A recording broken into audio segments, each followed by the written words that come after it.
નમસ્કાર, મારું નામ સિમાયા ભાણી છે। આજે હું તમને ખરાબ વ્યસનથી થતા નુકસાનોના વિશે કહીશ। ખરાબ વ્યસન એટલે કે તંબાકુ, વિમલ, માવા આટલું જ નહીં, ઘણા એવા વ્યસન છે જેનાથી આપણા શરીરને ઘણા રોગો થાય છે। કેન્સર, ફેફસાના રોગો, શ્વાસની પ્રોબ્લેમ। આપણા વિશ્વની સૌથી મોટી બીમારી કેન્સર એ પણ આપણને તંબાકુથી થાય છે અને સરકારે ઘણા એવા વ્યસન મુક્તિ એવા અભિયાન ચાલુ કર્યા છે જેનાથી આપણે વ્યસન છોડી દઈએ અને ઘણા લોકોએ વ્યસન છોડી પણ દીધા છે। આપણે કોઈ પણ વ્યસન ખાતા તો આપણે એને ના કરવી જોઈએ કે વ્યસન ના ખાવ। વ્યસનથી આપણે આપણા શરીરને રોગને આમંત્રણ દઈએ છીએ।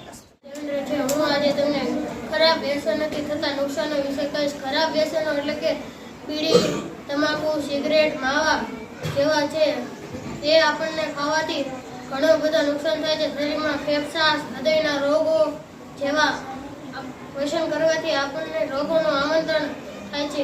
આપણે આપણી વસ્તુને તો સારી રીતે સાચવીએ છીએ પણ આપણે વ્યસન કરીને આપણા શરીરને બગાડીએ છીએ। વ્યસન કરવાથી આપણા ફેફસા બગડે છે, કેન્સર થાય છે અને ઘણા લોકો આજે ખરાબ વ્યસન કરવાથી મૃત્યુ પામે છે। આ વ્યસનોને અટકાવવા ઘણી બધી સંસ્થાઓ કામ કરે છે, જેમાંની એક BFA તેમણે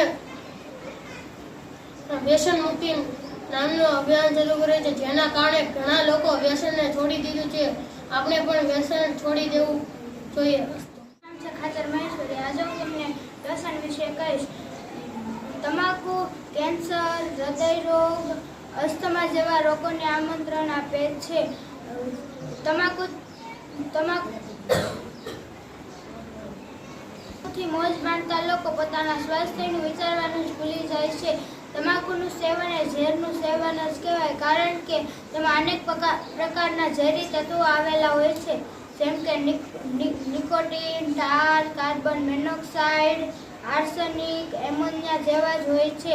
તમાકુ જ્યારે ધુમાડા સ્વરૂપે શરીરમાં જાય છે ત્યારે સૌથી વધુ નુકસાન ફેફસાને થાય છે। Very good.